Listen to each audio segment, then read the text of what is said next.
how many people here are not registered as libertarians? No shame. Look at this. Look at this. You see this?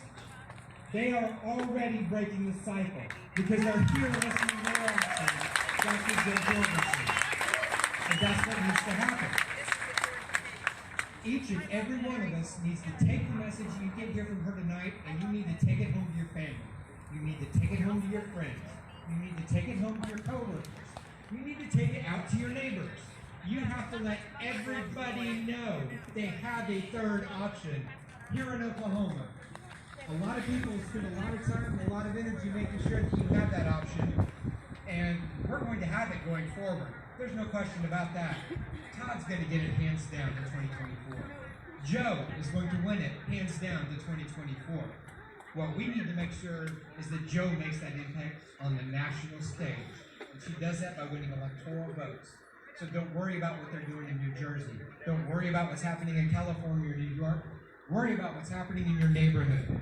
Worry about what's happening right here in Oklahoma City, because all politics are local and all changes begin from the grassroots.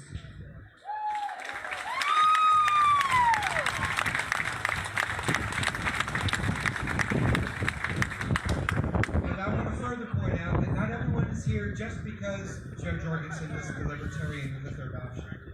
Some people are looking for their individual issues to change.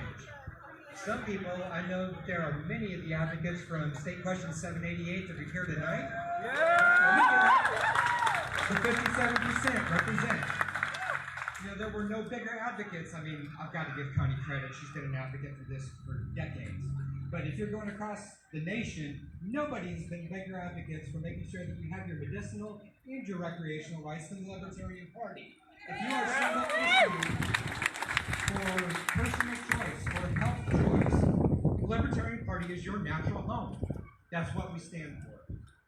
There are a lot of people here that are in support that I know are strong advocates of the Second Amendment. You hear that? A lot of you guys know when I ran for office, I was open carrying before it was legal without a concealed carry license. I did it without hiding it from a single person. I announced it live on camera at a Tulsa meeting of the Oklahoma Second Amendment Association. Don Spencer in attendance. He offered, if I ran into any legal problems for it, he would give me help. And he would have. There's no question about that. But my point is, it doesn't matter what side of the spectrum you come from, we've all got our issues. We've all got our keynote issues. We've all got the things that resonate most for us. And I'm here to tell you, I don't care what that issue is, there isn't one that Joe Jorgensen isn't going to be the one that represents your interests.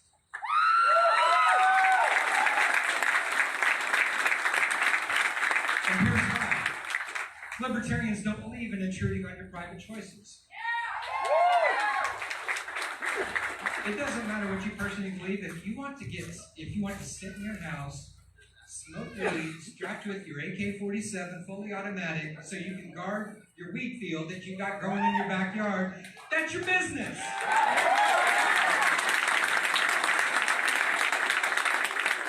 You bought that property, and I'm going to steal something from Joe Exotic. Everybody remembers the Tiger King, right? He was pretty crazy. But there's one thing that he said that always resonated with me, that stuck with me, that was important. He said, you never own anything. And that was a big, important deal to him, because he's right. You don't own your land. That's on deed to you by the government. You don't own your property. If at any time the government says that becomes illegal, you no longer have permission to own your own property. You don't have the right to your own health care. That has to be done by actuaries as regulated by the Federal Food and Drug Administration. You don't have the right to grow whatever plants you want to grow in your garden, whether they're legal plants or not, unless you have permission from the USDA and, in certain cases, export licenses for it. You don't have the right to own your pets. You don't have the right to breathe the air you want to breathe. And that is something that we need to tear down. These are all just the micro ways that they have used to tear down your personal liberty and personal freedom and get you used to the idea that you don't actually have freedom. They're going to tell you you do, but you don't. The Libertarian Party wants that to change. And I'm going to cut it off right here and let you know that I am super excited to see every single one of you out here tonight. I want you to go home. I want you to take the message that you get. I want you to carry it forth, and I want you to remember, you were born free. We're hoping you die free too.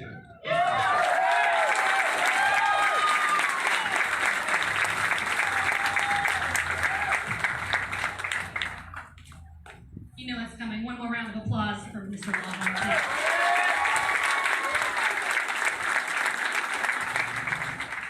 Each and every one of you that raised your hand and admitted to not being a registered libertarian, I'm going to challenge you to go ahead and change your registration. We have the registration forms back here at the tent. Each one of you have been challenged. With that said, how many of you here are ready to hear from Joe?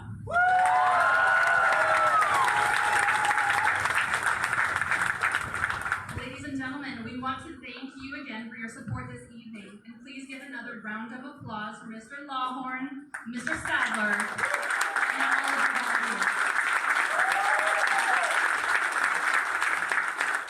Without any further ado, we know you're all here with her, and she is with us. Your next President of the United States, Dr. JoJorgenson.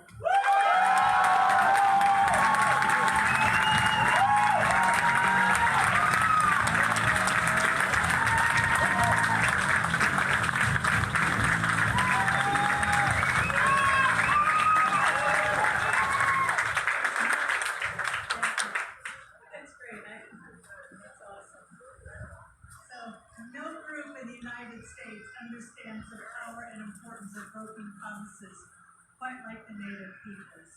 From the time the first European settlers arrived in the current United States, they guaranteed their words of policy, peace, and coexistence.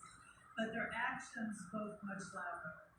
Of course, this is no better exemplified anywhere than here in Oklahoma, where millions of Native Americans were forcibly transported as a result of the Trail of Tears. Again, the government promised to honor the treaties they had signed and the tribal governments which were put in place. But yet again, these promises were broken over and over again. I believe that the dream and the promises of America should not be a nightmare for the Native peoples. Fortunately, earlier this year, the Supreme Court correctly ruled that much of the eastern portion of Oklahoma is to be governed by the tribes who have settled there.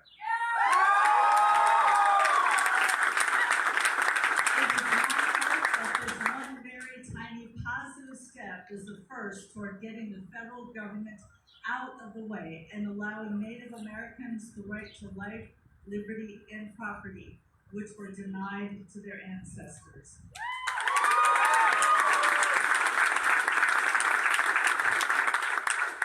And speaking of ancestors, my grandmother immigrated into this country, and it was from her that I learned the values of America. It's from her that I got the love of my country.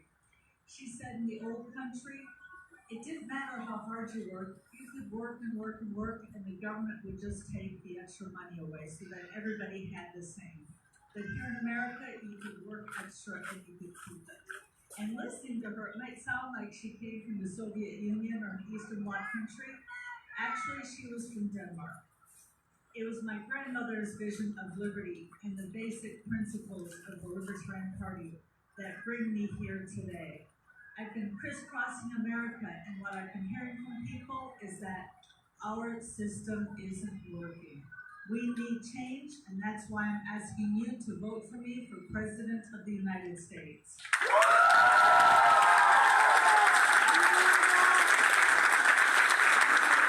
I will get government out of the way so my grandmother's vision of the American dream can be a reality for us all. Our current government is too big, too bossy, too nosy, too intrusive. We need to put decision-making power back into your hands, because you can spend your money better than any special interest, lobbyist, or bureaucrat in Washington can.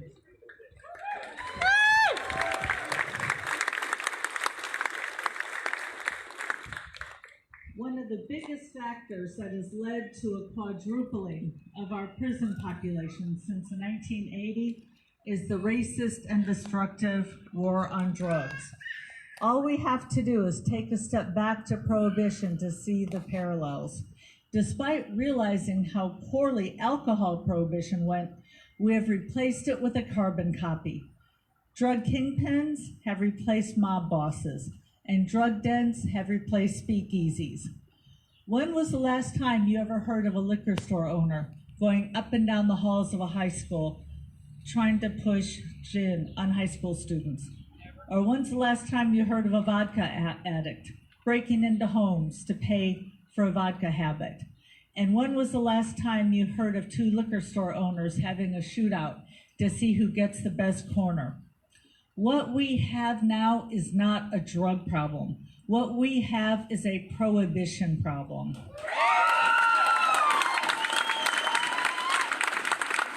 There should be no law preventing you from owning any object, whether it's a gun to protect yourself or a drug for whatever reason you wish. If there is no victim, there is no crime. I will pardon anyone convicted at the federal level of a victimless crime and allow the medical community to deal with substance abuse issues in a way that salvages lives instead of throwing them away. In addition to the overcrowding that we have in our federal prisons, the war on drugs has negatively affected our communities and the interactions that many people have with the police. Drug gangs have been created and empowered by the fact that they operate in an underground market. Therefore, they police themselves, and too often violence is the result. Consequently, the federal government has created a police state, including the DEA, which receives over $3 billion of our tax dollars annually. They have repeatedly raided medical marijuana clinics in states where medical marijuana is completely legal. As your president, I will defund federal involvement in policing, including the DEA, which instead of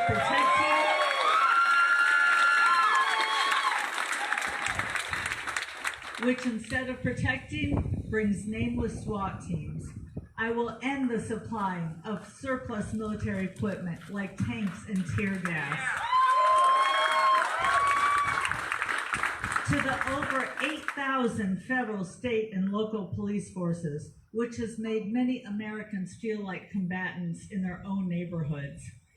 As your president, I will end no-knock raids, which too often end up killing innocent bystanders. They usually kill innocent bystanders like Breonna Taylor instead of the supposed victims that they're going after. And I will end qualified immunity so that good citizens can take legal action against police brutality when it becomes necessary. While millions of Americans have suffered from government's war on drugs, almost every American has suffered from the COVID-19 pandemic in some way.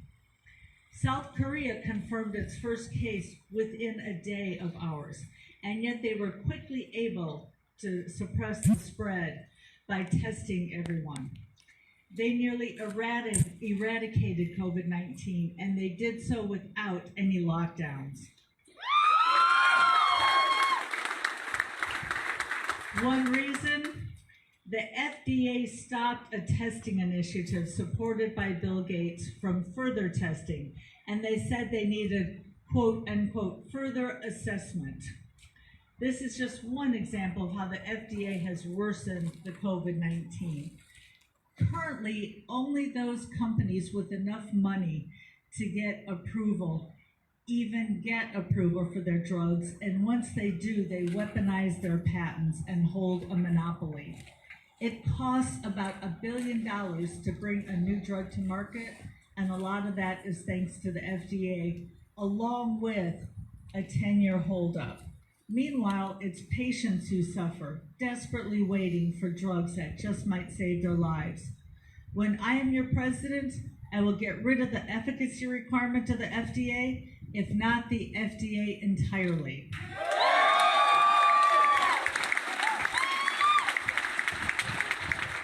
We want new medications and procedures to get to patients as quickly and safely as possible.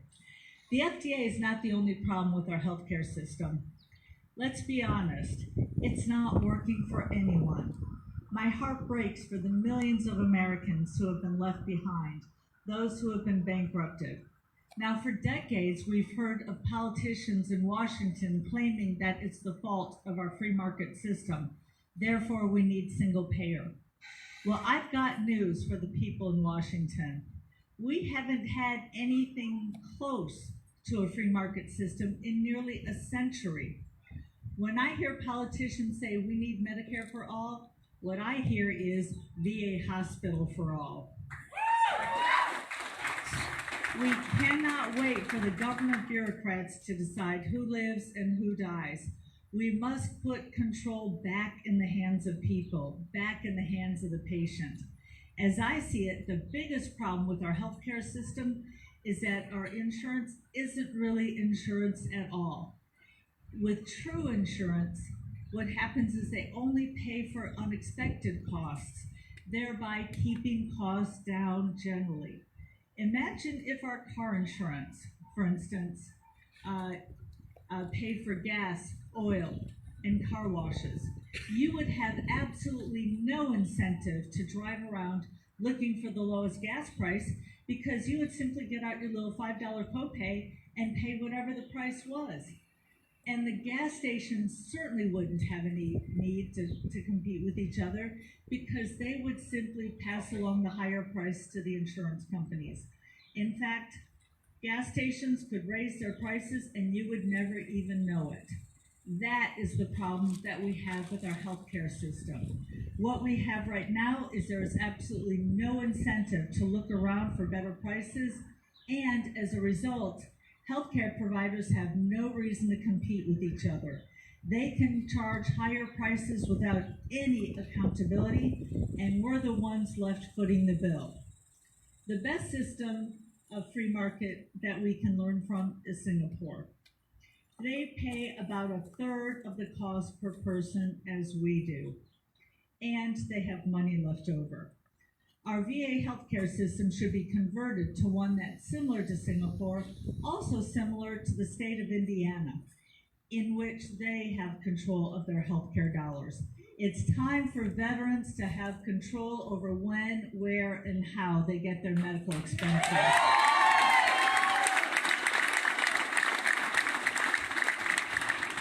It's not just the healthcare industry that lets our soldiers down, it's our national military. In the time since the war on terror began, in which some of our soldiers weren't even born yet, over 150,000 people have died in Afghanistan, including 40,000 civilians. In Iraq, 300,000 people, including 200,000 civilians. In Pakistan, 23,000 civilians were killed out of 65,000 people total. The United States spends more on military each year than the next 7 countries combined. And they're in over almost 150 countries around the world. Our government has increasingly engaged in drone warfare, even striking weddings and hospitals. In every election, candidates promise peace, but they only deliver more war. If I'm elected president, my first official act will be to bring the troops home.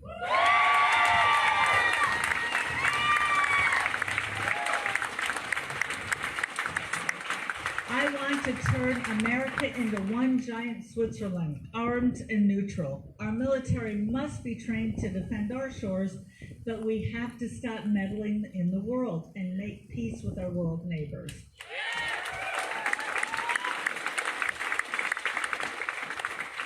The IRS taxes Americans at every turn, and the tax system is so complicated that only those who can afford personal accountants and tax lawyers can even navigate the code. That same IRS that taxes us to death investigates nearly every part of our financial personal lives to decide how much we should pay. Meanwhile, the government itself accumulates more debt. Now, to listen to people in Washington, Half of them want to increase military spending, while the other half want to increase domestic spending. So what's our compromise? A bipartisan compromise by increasing both. As your president, my veto pen is going to need extra ink.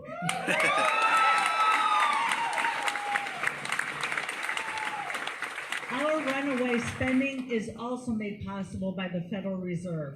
When the federal government isn't able to raise taxes, it simply prints more money. Without any backing, the value of our dollars has lessened every year. Since the Fed was created over a century ago, the American dollar has lost 96% of its value. As your president, I will first audit and then end the Federal Reserve.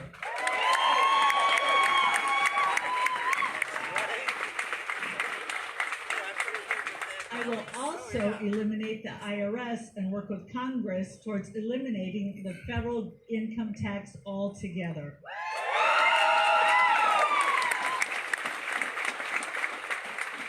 And speaking of money, I will reduce regulations to allow cryptocurrency and any other form of currency to enter the market.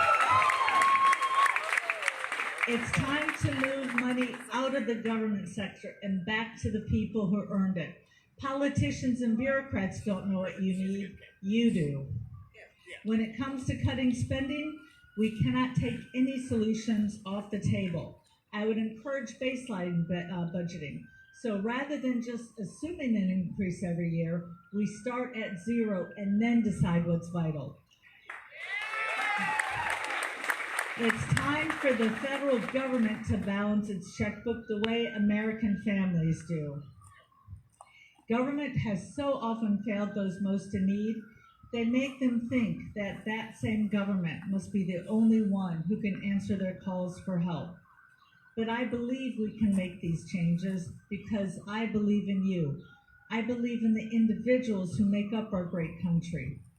I see America through my grandmother's eyes, a place where the rights of the individual are greater than the power of the government, a place where liberty means maximum freedom and minimum government, a place where the American dream isn't a dream at all, it's real and it's right there in front of you because you made it happen.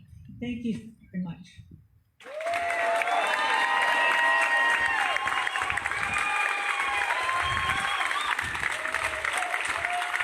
I would love to answer some questions. Thank you so much. If you'd like a question, come on up to the front here so I can hear you, although I can probably hear you close enough. Everyone, right in the center. If you need questions, Q&A, you line up right here in the center. Please make your questions brief so we have plenty of time for everyone. Sure, you can go first. Hi, I'd just like to say, low-key, you're my hero. So thank you for spreading the message of liberty. Oh, thank you so much. If you like jazz music on Twitter, it's a great response. So I was just wondering, how strictly do you feel that politicians should adhere to the Constitution? Well, since that's the basis of our country, they should. However, in fact, people have asked me who I would appoint to the Supreme Court, and my answer is anyone who's read the Constitution, first of all, because apparently the ones there haven't read it. Does that answer your question? Thank you.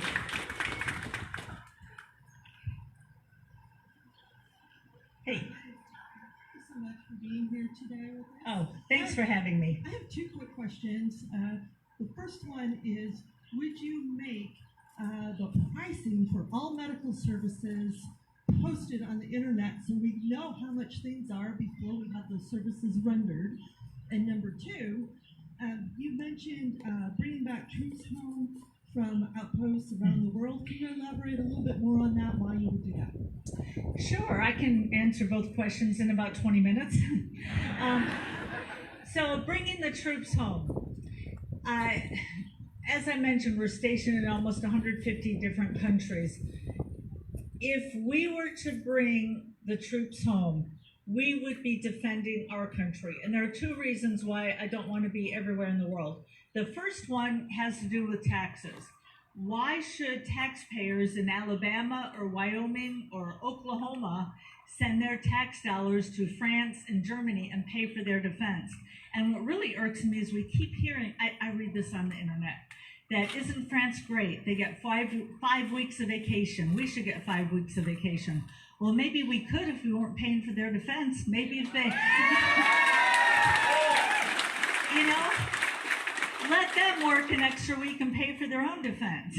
Now, if it were simply the money, that would be bad enough, but it's even worse than that. We saw with 9/11 that being around the world just makes things worse. And there's nothing to justify flying airplanes into buildings, but we made it easier for bin Laden to recruit his people by being over there and saying, look, they promised they'd leave, they're still here, here's the date, they're still here.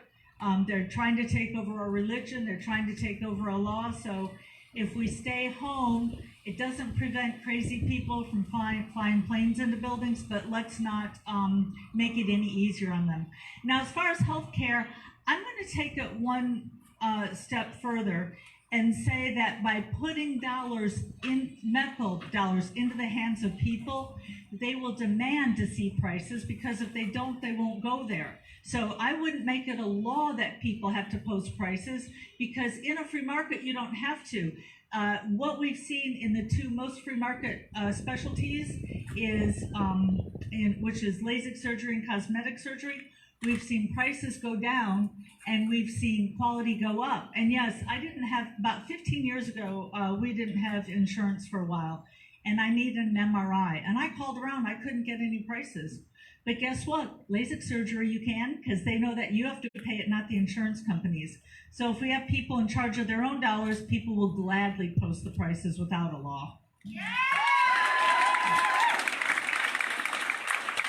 Thank you, Dr. Jorgensen, for coming out tonight. I have a tough question as libertarians in wanting very little police, low government. How do we go about handling the terrible problem of human trafficking and child pornography? Yeah, as I've said, all crime is a local issue, whether it's assault, robbery, or child molestation. That happens somewhere, and it's up to the local jurisdiction. And every time we see the federal government get involved in local issues, such as, you know, what have they done? They've supplied tanks and tear gas to local police communities.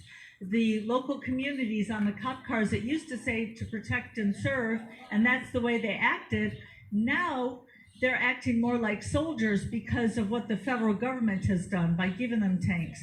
You look at education. Before, people could tailor their own education to their area without the federal government. The federal government gets involved, and again, they mess it up. So I would say that anywhere you add the federal government where it doesn't belong, it's just going to make things worse. And I can understand why they wanted the FBI decades ago for communication, but now with the internet, we've seen so many police departments work well together already with it that I try to keep the federal government out wherever I can. Yeah. Yeah. What's up, Joe? You're awesome. Good luck with the bat and everything. I know that's going to... And by the way, I was scratched and not bitten. And for those of you who don't know, a bat is the only animal that if it touches you, you can get rabies, whereas the other animals have to touch you. So that's the only reason I went, okay? Just for the record. I was going to ask you two things. One, how do you plan to address the spread of red flag laws involving gun rights in this country? Additionally, how would you address bringing down the gigantic spy programs that we have in this country now, to where we can't do anything without being recorded? Everything that we do is monitored, it's put on the list, but we have nothing as far as privacy anymore.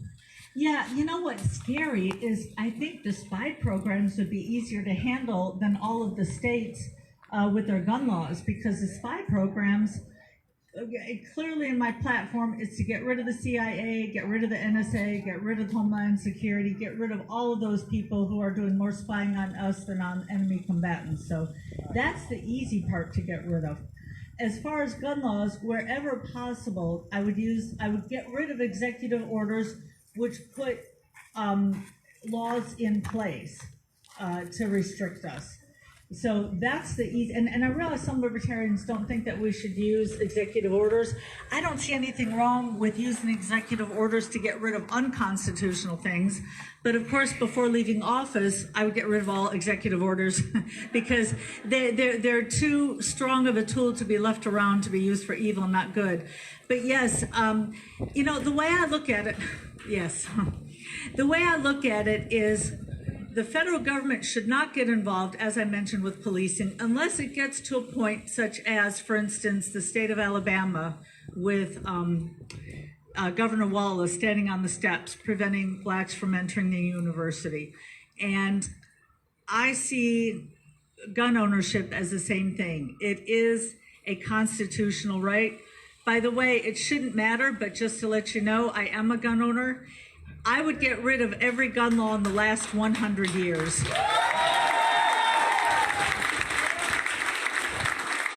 And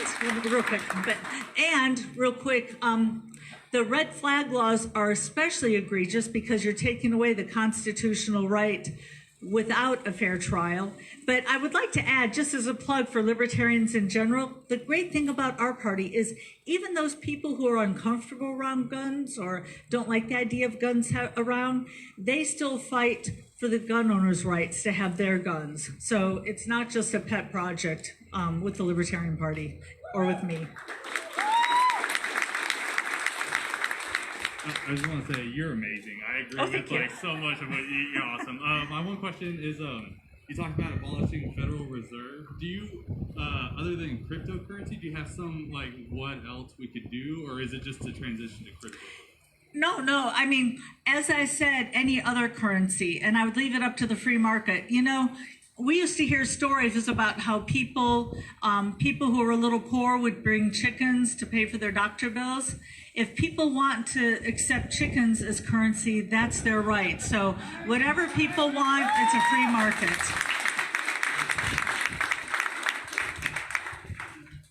I don't like very much of the government, but one part of the government that most people do like is the Postal Service. It's full of hard workers, and they're dedicated to the country. In 2006, there was a pre-funding mandate that's really done the Postal Service a disservice. Have you given any thought on how you would straighten out the Postal Service and what you would do for it? Yes, in fact, this is an issue that I was presented with in the 1990s. And like everything else, I would open it up to the free market. And I had a lot of, again, keep in mind 1990s, before email became popular, I would have radio callers who would call in and say, well, I don't want other people delivering the mail because I'm afraid that one mailman might steal another mailman's letters that they just delivered. And so I would ask them, well, have you ever had anything delivered by UPS? Oh, yeah, sure, all the time. Were you ever afraid of the FedEx guy stealing your UPS package? Well, no. Okay, it would be no different. So I would suggest we get necessity is a mother of invention, and I would open it up across the board and see technology take over.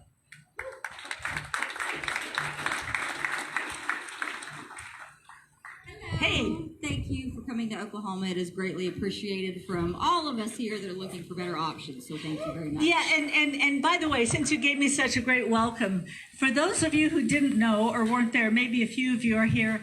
I came to Tulsa, Oklahoma when? A couple months? Yeah, I can't remember when. It's if it's Tuesday, it must be Belgium kind of thing. But we told them 24 hours ahead of time that I would be there. And within 24 hours, they had the restaurant to capacity with a waiting line of like 30 people outside the door in 90-degree heat. So we'll come back to Oklahoma. I don't want to make promises, but this is one of. There aren't many states I've been to twice, but after that welcome from Oklahoma, of course, we had to come back. So thank you for treating us so well. I was trying real hard to make that Tulsa one, so I live 40 miles northeast of Tulsa. We drove to come see you. So so you were at the restaurant. I was trying to be, but I couldn't make it. But we made it today. So you mentioned a lot of kind of corrupt entities that are involved in the government, the Federal Reserve, the IRS, these things. So one that is really high on a lot of mothers' agendas is CPS, DHS. There's a lot of issues there with kids being taken from mothers just while they're going through wellness checks and then having to fight to even get their kids back. Where is your stance on that, and how are you going to help break up that monopoly of essentially kids being kidnapped through the government itself? Yeah, and that's something that we're looking into, because you mentioned kids being taken away from their fathers. Also what we're hearing and what we've heard on the trail, and we do listen, we go back to the team and talk about it. We've also heard from fathers who, victims of law, victims of family law, that's it. Victims of family law who have basically made the same complaints. And so we're looking into that now. Now, a lot of this is a state issue. However, if you follow the trail far enough, you can usually find the federal government involved somewhere. So we will follow the trail until we find something. So I don't have an answer for you yet, but we have been hearing that, and that's what we're looking into. We've got time for 4 more questions. Dr. Joe, it's an honor to be here. Hey, I actually just moved here from the suburbs of Chicago myself. Oh, cool. Libertyville. I'm glad you found it as welcoming as I have. My question for you is, you've mentioned creating an opt-out system for Social Security. Yes. And I was wondering, what would your plan be to quickly and effectively get money back to the people who have been forced to pay into it their whole lives and would like to opt out? Yeah, and that's one of the things that got me the nomination over a couple of the other people who are running for the nomination, which is that I look at it as the people who are of retirement age had that money forcibly taken. It was taken out of their paychecks before they even got their paychecks. And unlike what Al Gore said, there was no lockbox with their money sitting around. And instead, their money went to pay for government things that we shouldn't have spent money on to begin with. So what I would do is I would sell a lot of these assets that were bought with their government or with their money because they're the rightful owners. And we're actually talking with Cato right now. They've got something called the 6.2% solution, and we're doing the numbers now. But what we're talking about selling is downtown prime real estate, water rights, mineral rights, and those kinds of things. Sell those, which would be much better cared for under private industry anyway, and then take that money and give it to the rightful owners, which would be the seniors who paid into it for all those years. 3 more questions. Joe, it's an honor to meet you and be here. I just had a question. For people who use entheogens as part of their religion or spiritual belief, it would take them now, being part of a Native American tribe or going to a organized religion church where they may not agree with the rules and morals set there. What do you plan to do to protect people who, do that or other things that are not a part of organized religion that the ATF and federal government infringes on? What do they use as part? Entheogens, psychedelics. Yes. Stuff like that. Well, my plan is to decriminalize all drugs completely across the board. And this is another question I was asked in the 90s. Well, how many drugs exactly would you legalize? Just marijuana or... And I said, well, it depends on how much crime you want to get rid of. If you want to get rid of a little bit of crime, just marijuana. A lot of crime, let's do heroin, cocaine, and everything else. And the tragedy here with psilocybin and some of the other psychedelics is limited research is showing that they can really help with depression. And they can't even do testing because of how it's classified. So once again, the government is getting between patients and their doctors as well as religion. Down to our last 2 questions. 2 questions left. All right, Ms. Jorgensen, I have one question. I'm going to make it easy. As a proud Ohioan who was recently moved to Oklahoma, a key factor of life in Ohio is infrastructure. It's a state with crumbling infrastructure, much like Oklahoma, and the problem in Oklahoma is rural infrastructure, internet, communication, and electricity. What would you do as a push for the federal government, not essentially just the federal government, but try to get the states involved in helping better rural infrastructure and infrastructure as a whole in America? Because we used to be the castle at the top of the hill with the pinnacle of all this great infrastructure we built in the 30s, but now we're letting that infrastructure crumble, and it's hurting us in the end. So by infrastructure, are you talking like roads? I'm talking roads, schools, Okay. healthcare, electricity, anything.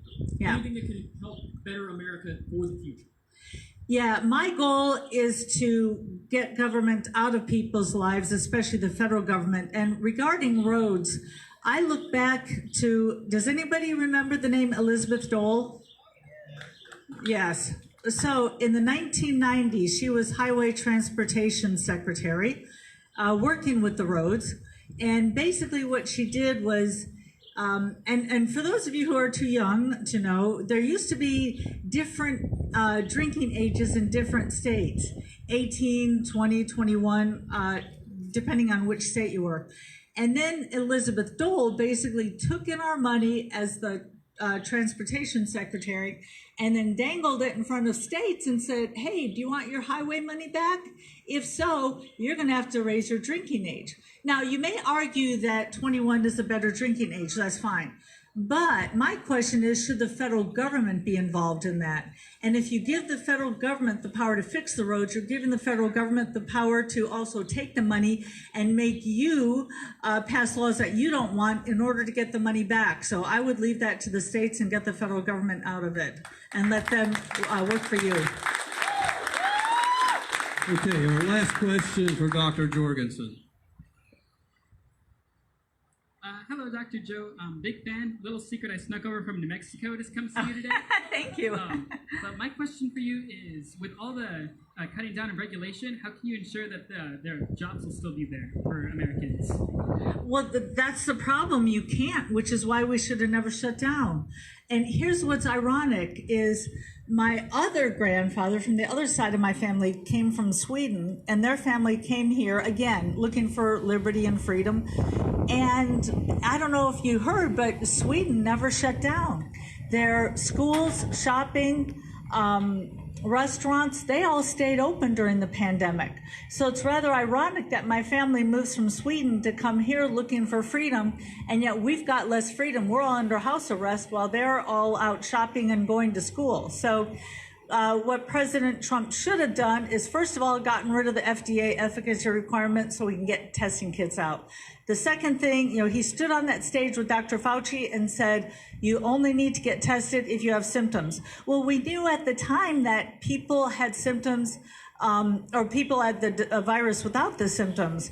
And so instead of having government involved like that, we leave it up to the people. And I was glad to see that somebody like Walmart, let me back up. A lot of people think if the federal government doesn't do it, it won't get done. And so they said, well, we have to have mask laws or nobody will wear them. And Walmart proved them liars by having a policy in which if you want to shop at Walmart, you need masks. And other businesses, I believe they should be free to not have masks, and then each of us gets to choose. Like Milton Friedman said, we should be able to vote with our feet, vote with our dollars, and vote for what we want as opposed to a one-size-fits-all. So now that we are in this situation, the most we can do now, a lot of the damage unfortunately is done, tens of millions of jobs. What we can do is we can cut that income tax, get rid of it eventually altogether, and then by leaving money in the hands of individuals and companies instead of the government, research has shown that you get about twice as many jobs. So if we let people decide where to spend the money, such as mom and pop stores instead of big corporations, we'll see more jobs and more prosperity, and just keep it out of the hands of the government.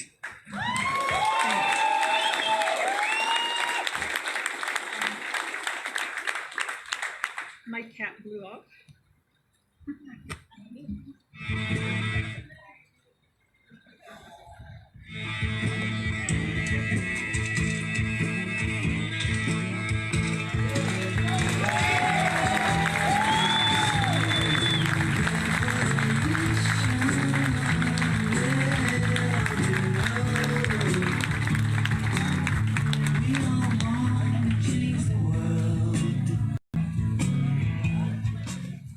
Okay, folks, wait, don't leave.